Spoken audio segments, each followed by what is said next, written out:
O ministro da Economia, Paulo Guedes, disse nesta sexta-feira que o Banco Nacional de Desenvolvimento Econômico e Social, o BNDES, não pode ser uma fábrica de privilégios e que não pode escolher apenas algumas empresas para receber a maior parte dos investimentos. A afirmação foi feita durante o 31º Fórum Nacional que acontece no BNDES, no Rio de Janeiro. De acordo com o ministro, o banco não pode exercer apenas o papel de dar grana para gato gordo. Vale lembrar que na Câmara dos Deputados ocorre uma CPI que investiga ilícitos praticados pelo banco. Nós vamos entrevistar agora a deputada Paula Belmonte, do Cidadania, que faz parte da Comissão Cidadania, que é o antigo PPS. Boa noite, deputada Paula Belmonte. Muito obrigado pela sua participação aqui em Os Pingos nos Is. Boa noite, eu que sou muito grata por esse convite, me sinto honrada e com muita responsabilidade. Que bom, Paula. É o seguinte, a gente sempre tem a impressão, por alguns episódios recentes em comissões parlamentares de inquérito, que a CPI acaba em pizza. Ficou muito essa impressão por boa parte da população brasileira. Por que a CPI do BNDES não vai acabar em pizza, ou vai? Não, de jeito nenhum. Isso é o nosso compromisso, inclusive nós estamos falando, isso é uma fala... eu sou vice-presidente, a primeira vice-presidente da comissão, nós temos o deputado Macris, que é o presidente, e o deputado Altineu, que é o responsável, o relator. E o que a gente fala é que essa CPI vai entregar CPF e digital, o nome CPF das pessoas. Esse é o nosso propósito. Agora, o que eu percebo também, eu nunca tive vida parlamentar e muitas das vezes a gente faz esse julgamento, mas quando a gente vê a realidade da situação é que nós recebemos um bolo de documentos sem a estrutura adequada para que a gente possa analisar esses documentos. Então a vida parlamentar é uma vida realmente ocupada com várias comissões e tudo, e a gente chega lá no BNDES, na CPI, e temos que dar conta dessa investigação. Então é importante de que entenda que a gente precisa, por isso que é importante a renovação, o aumento do tempo dessa investigação e a dedicação do parlamentar para que aconteça essa investigação. E temos aí como um parceiro que, para mim, está sendo fundamental, e quero aqui deixar o meu elogio, a auditoria do TCU, que ele já fez esse processo, que demora realmente muito tempo, então eles fizeram auditorias em vários contratos e faz com que facilite o nosso trabalho para que a gente consiga chegar realmente nessa digital que nós estamos querendo chegar, com CPF e com nome. A Paula Belmonte, desculpe, Augusto, ela tem tido uma postura aguerrida nas sessões da CPI do BNDES, por isso nós convidamos ela a participar, e a gente tem um vídeo do desempenho dela, da atuação dela em uma das audiências. Pode soltar, Robson. Nós estamos falando de, eu até quero corrigir, aproveitar aqui, 10 bilhões de dólares que foi emprestado para esses países em várias operações, 10 bilhões de dólares que hoje convertidos são 50 bilhões do povo brasileiro, e o senhor, mesmo sabendo que poderíamos ter risco, o senhor, como superintendente, fazia um parecer que não tinha conclusão. É isso que o senhor está dizendo? Sim. Deputada, a senhora pode contextualizar essa cena aqui para os nossos ouvintes e espectadores? Olha, essa cena foi o que aconteceu. O seu Fernando trabalhava na seguradora do Banco Brasileiro de Crédito e Exportação. E ele era responsável para fazer o parecer de risco, né? Então, nós temos aqui como objetivo, a CPI, ela tem o objetivo de fazer investigação de 2013 a 2015 e principalmente nas negociações feitas para o exterior. Então, ele era a pessoa responsável para fazer, o seguro garantia, porque é importante a gente esclarecer como que funcionava. O BNDES, em nenhum momento ele colocou dinheiro em outro país, ele dava, como foi falado aí que o Paulo Guedes, que vocês anunciaram, ele fazia um empréstimo para uma empresa, colocava o dinheiro aqui no Brasil e essa empresa tinha que mostrar que tinha um contrato para o exterior e para que ela pudesse fazer, que é a função básica do BNDES, é o desenvolvimento econômico do país. E ele que dava, essa pessoa responsável para dar o parecer. E o que a gente acha estranho é que houve em 2003, na ata 44 da CAMEX, houve uma modificação na questão dos riscos dos países, principalmente os países aqui da América Latina que faziam parte do CCR, que é um consórcio entre tesouros nacionais. Esses países, pelo taxa risco, mundialmente, eles eram conhecidos como taxa 7. O que significa taxa 7? Um país que tem um alto índice de probabilidade de não pagar e não ter a garantia. Quando a gente tem um país que é sujeito a não pagar e não ter a garantia para nos dar como seguro, a gente empresta pouco dinheiro e com um prêmio alto. O que foi feito pela Camex? Foi feita uma modificação de países de risco 7 para 1. Isso é seríssimo, sem nenhum tipo de estudo. E aí eu questiono a esse senhor que tinha como obrigação, e era pago pelo nosso dinheiro, porque esse pagamento era feito pelo BNDES, se ele não tinha um parecer, que era um parecer que ele falava, olha, vocês estão falando aqui que o risco é 7, vocês mudaram para 1, então eu tenho que concluir o parecer. Eles davam um parecer inconclusivo. Isso significa o quê? Que eles se isentavam da responsabilidade, não faziam o dever de casa, e o BNDES se sentia com autoridade de fazer esses contratos. E é tão interessante que ele fala, se a pessoa vê esse questionamento, ele fala o seguinte, que eles eram obrigados, vinham tudo pronto. Eu falei, pronto da onde? Vinha pronto lá de cima. E que nós só enquadrávamos a garantia, o seguro, no que eles pediam. E é tão interessante porque no dia seguinte eu faço entrevista com uma pessoa que trabalhou com o seu Fernando, que é o seu Rubens, que trabalhava na mesma seguradora, que depois de um tempo ele vai trabalhar onde? Numa dessas construtoras que nós estamos investigando. Então a gente percebe que existia sim um esquema orquestrado, uma política que foi mudada, inclusive legislação, para que ela acontecesse. E que é muito importante a gente dizer que, muitas das vezes, os atos a gente não consegue encontrar materialidade vamos dizer, do prejuízo. Mas que prejuízo é esse que nós estamos falando? Porque o prejuízo é que não houve desenvolvimento econômico no nosso país. Quantas micros e médias empresas poderiam ser beneficiadas com esses 50 milhões? Bilhões, é importante isso, 50 bilhões. Quantas pessoas poderiam sim estar desenvolvendo o país com empregos e com dignidade, né? Então, é algo assim que eu tive alguns momentos assim até sair mesmo, porque eu vejo a naturalidade que eles falam a situação. Nesse outro dia que eu falei do seu Rubens, ele chegou a falar para a gente que naquele momento a ética é subjetiva e que ele não pensou naquele momento se ele poderia mudar do outro lado do balcão. Eu até tinha falado que eu não ia usar o meu tempo de líder naquele momento. Quando ele começou a falar que a ética era subjetiva e que hoje nós temos um compliance, eu fiquei muito indignada, porque ele estava sendo objeto usado por um grande poder para fazer esse desfalque da nossa nação. E é importante dizer que esse dinheiro emprestado era assegurado por nós mesmos. Então, de qualquer maneira, o Brasil estava envolvido na história. Deputada, de quanto tempo a CPI vai precisar para concluir as investigações, ainda que parciais, mas suficientes para começar a acelerar a marcha aí em direção aos ladrões? Nós estamos, o prazo está estipulado com 120 dias, estamos trabalhando com essa hipótese de não ter um aumento desse prazo. Nós tivemos, o presidente ele teve uma atitude muito sábia. No segundo dia da CPI, ele já conseguiu aprovar vários requerimentos, inclusive um requerimento meu, chamando a presença do Antônio Palocci, que não é uma presença que muitos da oposição não queriam. Então, ele já está aqui, já aprovado. Nós estamos esperando só o tempo para chamá-los.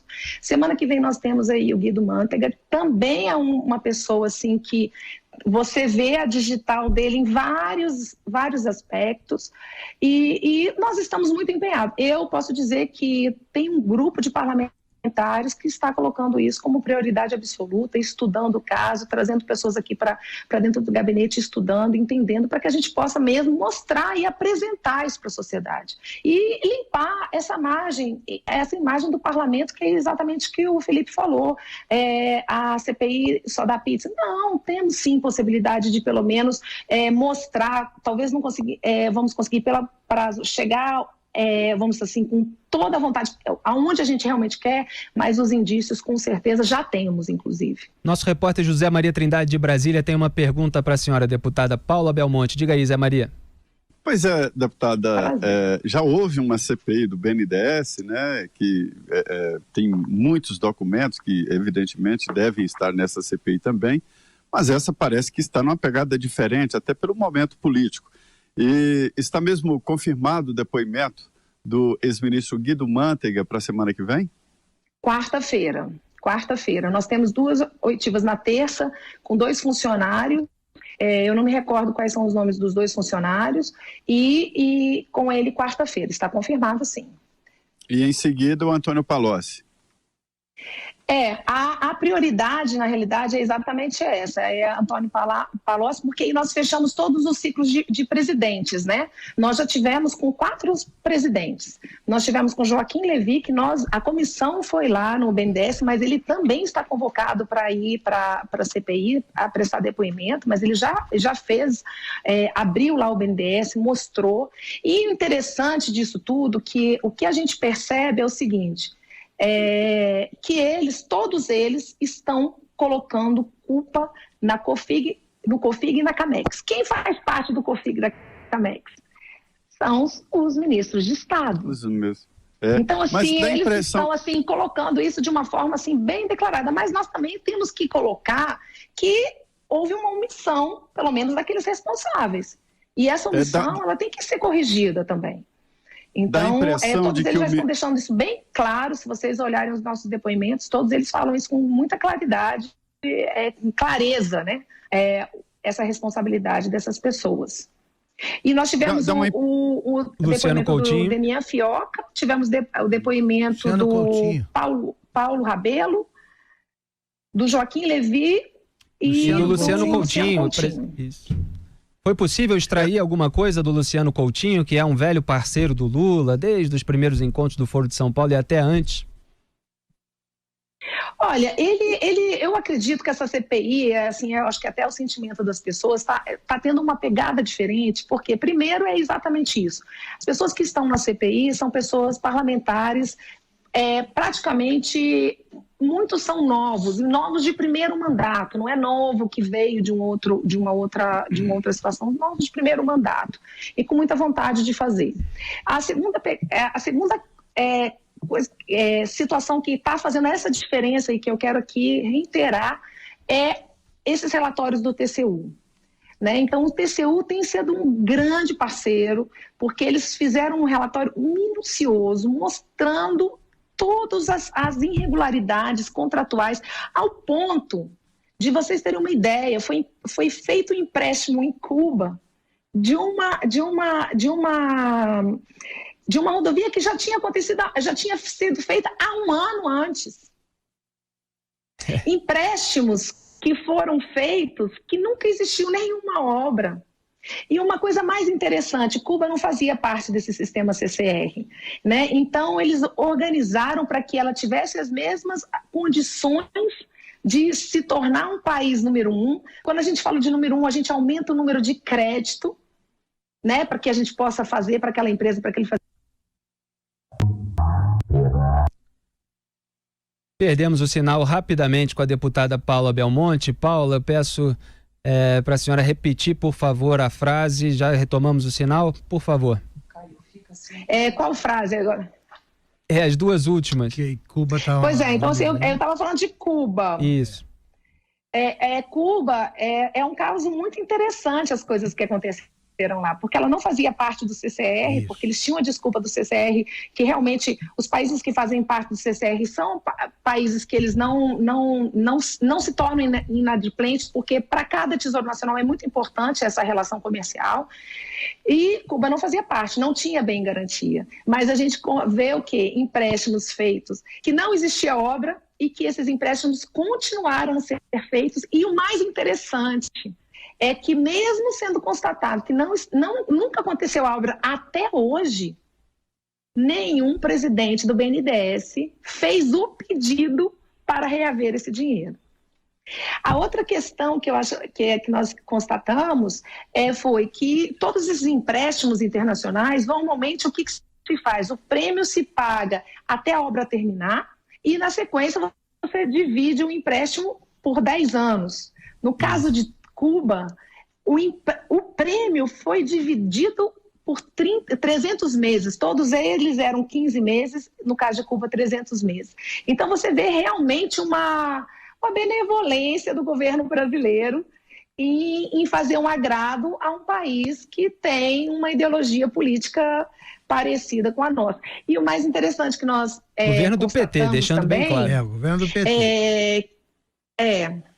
E nós constatamos também, e que foi reafirmado pelo procurador, que se coincide, primeiramente existia uma palestra do presidente Lula, na sequência, naquele país, Exato. E na sequência se havia um contrato naquele país.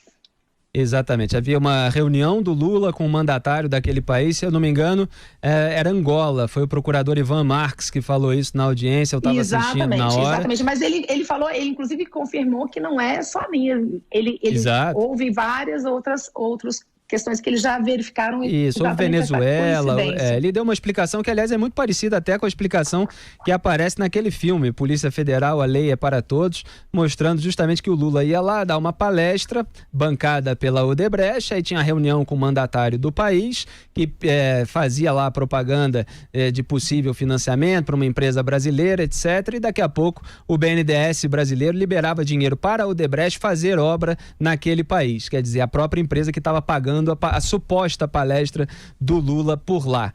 Augusto, quer tirar mais alguma dúvida sobre o BNDES? Que eu queria falar de outro assunto com ela, mas fica à vontade. Não, tá perfeito. Então, só outro assunto, deputada Paula Belmonte. Felipe, fala, Zé Maria, então diga. Eu só queria dizer o seguinte, quando o Joaquim Levy foi para o BNDES, o presidente Jair Bolsonaro indicou essa prioridade e cobrou depois que ele abrisse o caixa do banco e dissesse para onde foi o dinheiro. Por que ele não fez isso, hein, deputada?